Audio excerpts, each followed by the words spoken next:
আজ পুণ্যতীর্থ কুলিঙ্গাম পরিক্রমায় থাকছে হরিদাস ঠাকুরের মূর্তি দর্শন এবং মন্দির দর্শন এবং তার মাহাত্ম্য কথা।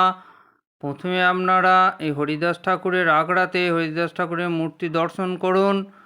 এবার আমরা মূর্তি দর্শন করে নিয়ে চলে যাব এই আখড়ারই একটু পাশেই রয়েছে সেই পুণ্য জায়গা যেখানে মহাপ্রভু এই বকুল গাছের তলায় বিশ্রাম নিতেন এবং এখানে এখন এই মহাপ্রভুর চরণচিহ্ন রাখা রয়েছে। আপনারা এই কুলিঙ্গামে হরিদাস ঠাকুর আগ্রা এলে অবশ্যই এই বকুলতলাটি একবার ঘুরে যাবেন। চলুন এইবার এই কুলিঙ্গাম এবং হরিদাস ঠাকুরের মাহাত্ম্য কথা এই আখড়ার মঠাধীশের কাছে শুনে নিই। শুনতে শুনতে এই ভিডিওটা আজকে এখানেই শেষ করব।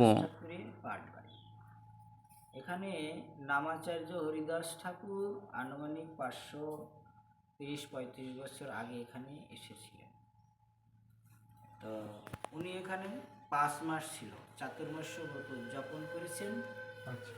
এবং চৈতন্য শ্রী চৈতন্য মহাপ্রভু এখানে এসেছিল অগ্রহায়ণী পূর্ণিমাতে।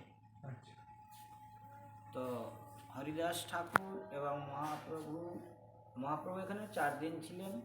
মহাপ্রভু এবং হরিদাস ঠাকুর সবে মিলে এই পরিক্রমায় সমস্ত কুলিন্দ্রাম ভক্তদের নিয়ে পরিক্রমা করেছেন।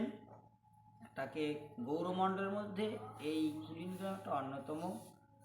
তো এই কুলিন্দ্রামকে মহাপ্রভু খুব ভালোবাসতেন, তা আমরা চৈতন্য চরিতামৃত এবং চৈতন্য ভাগবতে তার দৃষ্টান্ত পাই। সেখানে মহাপ্রভু বলেছেন, কুলিন্দ্রামের কথা কখনই না যায়, শুকর চড়ায় ডোম সেও কৃষ্ণ গুণ গায়, কুলিন্দ্রামের কুকুর সেও মোর ভক্ত, অন্যজন রোগ দূর। তার মানে কুলিন্দ্রামের কুকুর তাকেও মহাপ্রভু ভালোবাসতেন, আর অন্যান্য মানুষের তো কোনো কথাই নেই। এর অনেক কারণ আছে যে কুলিন্দ্রামে মহাপ্রভুর অগণিত ভক্ত ছিল। ভক্ত কবি মালাধর বসু এবং বসু রামানন্দ তাদের শ্রীপাঠ আছে কুলিন্দ্রামের ভিতরে। এবং এখানে দাপুর রঘুনাথ মন্দির, তারপরে শিবানী মন্দির, ভক্তকবি মালাধর বসুর স্মৃতিস্তম্ভ বিশেষ অনেক কিছু জায়গা দেখার মতো আছে। আর চিন্ময় ধাম কুলিন্দ্রাম হরিদাস ঠাকুরের পাটবাড়ি। এখানে সেই সময় খুব জঙ্গল ছিল, এই জঙ্গলের মধ্যে বেশি নামাচার্য হরিদাস ঠাকুর 3 লক্ষ নাম জপ করতেন। 3 লক্ষ নাম জপ না করে হরিদাস ঠাকুর অন্ন ভোজন করতেন না।